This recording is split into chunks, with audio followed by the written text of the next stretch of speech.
Araña de rincón, ¿pica o muerde? Es una pregunta bastante frecuente que los pacientes en general hacen frente a la sospecha. Es importante que entendamos que la araña de rincón es un artrópodo que principalmente muerde. Y la época del año en la que más vemos este tipo de cuadros es justamente en el verano y en la primavera, cuando corresponde a la época en que hacemos recambio de ropa.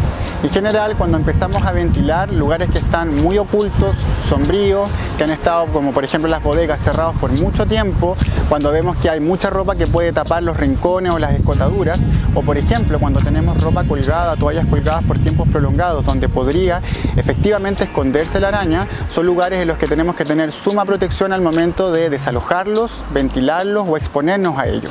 En general, en las épocas de verano es donde más mordeduras por araña rincón vemos. Y en general se dan en época nocturna, en la noche, porque la araña provee y aprovecha de esa falta de luz para poder atacar. Es importante entender que cuando la araña nos muerde podemos tener dos tipos de riesgo o dos tipos de daño. Uno es la inoculación, que es en el lugar de la piel donde se genera la mordedura. El otro lo genera el veneno que provee la araña. Ese veneno puede generar distintos tipos de problemas. Uno de esos es lo que se llama la dermonecrosis, que progresivamente, conforme a que avanza el daño del veneno, comienza a generar muerte del tejido desde más afuera hacia más adentro, ¿ya? O desde más superficial a más profundo. Y por lo tanto, la idea es evitar que el tejido vaya muriendo, porque el territorio que va muriendo de tejido, conforme a las horas, va avanzando. En segundo lugar, podemos tener un riesgo hemolítico, y eso quiere decir que comienza a destruir vasos sanguíneos. Tenemos un riesgo vascular o vasculítico porque se genera una reacción inflamatoria importante e incluso genera alteración de las pruebas de coagulación. Por lo tanto, también altera los factores de coagulación y eso aumenta los riesgos de trombosis. Es importante entender que cuando la araña de rincón muerde, eso genera un dolor intenso.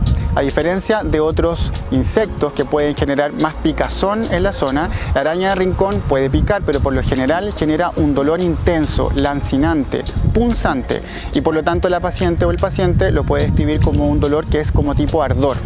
¿Cómo es la lesión? En el lugar de la inoculación se genera un centro café o marmóreo que tiene el aspecto de una costra.